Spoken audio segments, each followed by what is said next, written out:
L'interface cerveau-machine. Mais c'est quoi? Pour cela, il faut comprendre son origine. L'interface cerveau-machine vient du mouvement du transhumanisme. Ce mouvement trouve son nom actuel dans les années 1980. Les futurologues, scientifiques et philosophes ont pour ambition l'immortalité. De ce mouvement sont nées les neurotechnologies. C'est un ensemble de techniques qui permettent d'analyser les signaux qui sont émis par les nerfs de notre cerveau. Les neurotechnologies permettent donc de mieux comprendre la manière dont fonctionne notre cerveau pour développer des technologies ou bien des traitements afin de le guérir ou l'améliorer, comme c'est le cas via les neuroprothèses utilisées pour l'interface cerveau-machine. Ça y est, on y vient. Pour comprendre ce qu'est l'interface cerveau-machine, il faut avoir un cerveau et une technologie capable de capter les signaux du cerveau. L'interface cerveau-machine peut permettre de contrôler un ordinateur ou une prothèse sans utiliser son corps. Mais comment ça fonctionne? Le patient ou le cobaye imagine qu'il effectue un mouvement. Ainsi, une zone du cerveau s'active et envoie des ondes qui sont mesurables grâce à différents capteurs. Il existe 3 capteurs ayant tous une méthode différente. La première, la non-invasive. Le patient porte un casque muni de multiples capteurs sur sa tête. Cette méthode est la plus utilisée car inoffensive, mais elle est la moins précise. La deuxième méthode utilisée est appelée semi-invasive.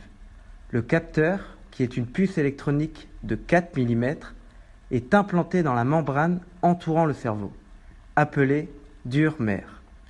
L'utilisation de cette méthode permet d'éviter les risques de complications, mais le signal reste moyen.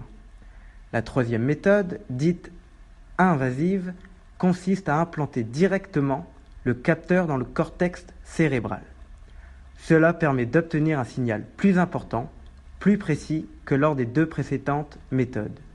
Actuellement, c'est la moins utilisée, en raison des risques de complications lors de l'implantation du capteur. Bref, vous l'aurez compris, avec une technologie et un cerveau, on peut faire beaucoup de choses.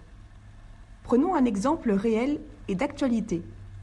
Le projet Brain Computer Interface, développé par le laboratoire français Clinatech. Ce dispositif est en réalité un exosquelette permettant à des personnes souffrant d'un handicap moteur de retrouver une mobilité. Tout le mode de fonctionnement du système repose sur la méthode semi-invasive. En effet, on implante un capteur composé d'électrodes dans la dure-mère. Concrètement, voici les différentes étapes de réalisation d'un mouvement. Tout d'abord, le patient imagine un mouvement. Au même moment, le cortex envoie des ondes électromagnétiques qui seront captées et décodées par l'implant. Enfin, l'exosquelette reçoit les données traitées et exécute le mouvement demandé.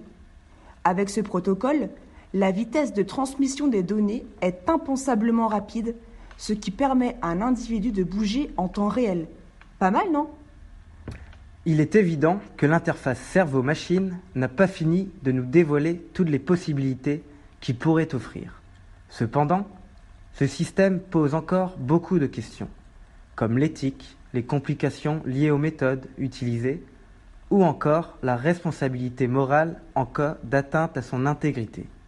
Mais plus encore, lire dans les pensées d'un autre, qui n'en a jamais rêvé? Mais la liberté individuelle serait alors remise en question, au même titre que toutes les juridictions qui sont les bases de notre société.